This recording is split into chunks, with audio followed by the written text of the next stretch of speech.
when I said, Comedy of Errors is a play, people asked me, what is this about? I said, it's a Shakespeare play. And they asked me, who's playing Shakespeare? And to answer your question, I did not play Shakespeare. I played Antipholus of Syracuse.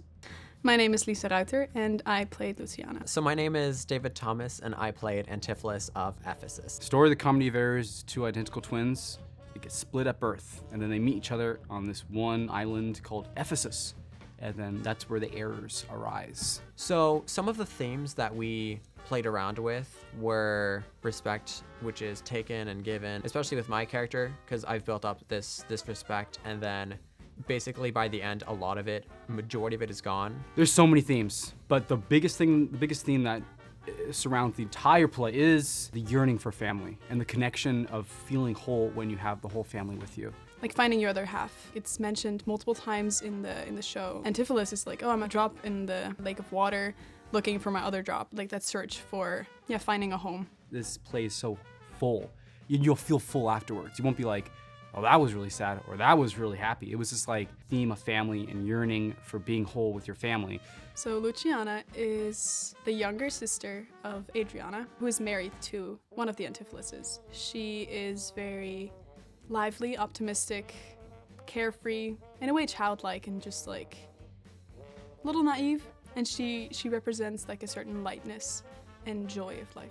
He has a little slave named Dromio of Ephesus. I mean, he's got it good. He's got a wife, he's got a house, he's got like good reputation with everyone.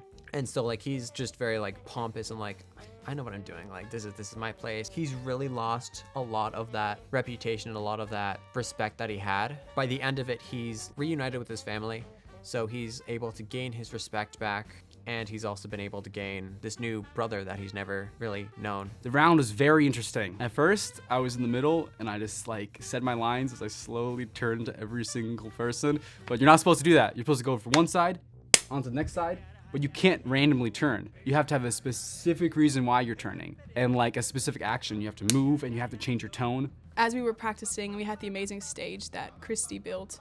Once we got to practice on it, it was really fun to play with it, especially because none of us had ever done it, and so it was new for all of us. So it was fun to play with. Yeah, so my experiences of learning how to play Shakespeare, I took a class on it last quarter. It was just kind of learning how to read Shakespeare, like what it means, because it's higher than life, is what we say. What you may think is like natural may not look natural, so it's important to kind of elevate your views on it. The 1950s were a time of like joy and like, but also like just upheaval and like dance and things like that. It was very interesting. I didn't know it was gonna be like that, but then it turned out to be that's the style we're gonna go for, along with it being Shakespearean.